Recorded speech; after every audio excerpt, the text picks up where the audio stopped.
एक बार एक राजा ने निर्णय लिया कि वह प्रतिदिन 100 अंधे लोगों को खीर खिलाएगा ताकि वे तृप्त हों और उसका नाम धर्मात्मा के रूप में प्रसिद्ध हो। कई दिनों तक यह आयोजन सुचारू रूप से चलता रहा, लेकिन एक दिन दुर्भाग्यवश खीर वाले दूध में एक सांप ने विष डाल दिया।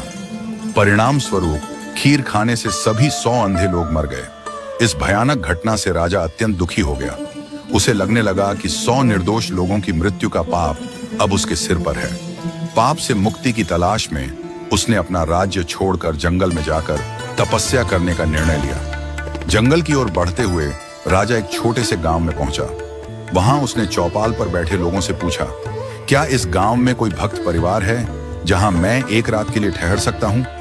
चौपाल पर बैठे लोगों ने बताया, यहाँ एक भाई बहन रहते हैं जो गहरे भक्ति भाव में लीन रहते हैं, आप उनके घर ठहर सकते हैं।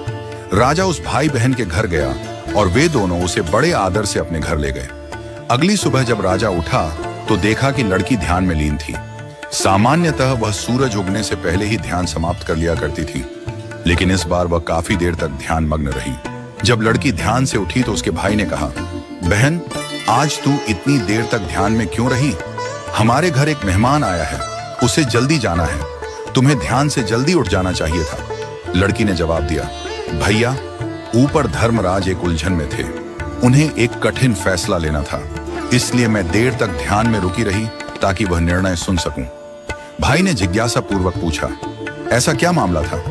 लड़की ने बताया, फलां राज्य का राजा 100 अंधे लोगों को खीर खिलाता था, लेकिन एक दिन खीर जहरीली हो गई और वे सभी मर गए। धर्मराज उलझन में थे कि इस पाप का दोष किसे दिया जाए, राजा को, सांप को या रसोइये को जिसने दूध को खुला छोड़ दिया। राजा जो यह सब सुन रहा था उत्सुक हो उठा। यह मामला तो सीधे उससे जुड़ा हुआ था। उसने लड़की से पूछा, तो क्या फैसला हुआ?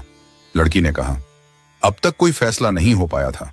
राजा ने अनुरोध किया, क्या मैं एक और रात यहां रुक सकता हूं? भाई बहन ने सहर्ष अनुमति दे दी। चौपाल में बैठे लोगों ने जब देखा कि राजा एक और रात उसी घर में ठहरा है तो उनके मन में संदेह उत्पन्न हुआ। वे बातें बनाने लगे, ये राजा भक्ति का दिखावा कर रहा है, निश्चित रूप से उसकी नीयत लड़की को देखकर खराब हो गई है। अब वह लड़की के साथ भाग जाएगा या फिर यहीं ठहरा रहेगा। अगली सुबह लड़की फिर से ध्यान में बैठी और इस बार समय पर उठ गई। राजा ने तत्परता से पूछा, अब बताओ, अंधे व्यक्तियों की हत्या का पाप किसे लगा? लड़की ने मुस्कुराते हुए उत्तर दिया, वह पाप तो हमारे गांव की चौपाल में बैठे लोग बांट कर ले गए। राजा चौंक गया। लड़की ने समझाया, जो लोग दूसरों की निंदा करते हैं वे अनजाने में ही उनके पाप अपने सिर पर ले लेते हैं। निंदक दूसरों के दोषों को ढोते रहते हैं और उनके फल भी भोगते हैं, इसलिए हमें निंदा से बचना चाहिए। राजा को उस दिन एक गहरी सीख मिली। उसने समझा कि असली भक्ति दूसरों की निंदा छोड़कर अपने कर्मों को सुधारने में है।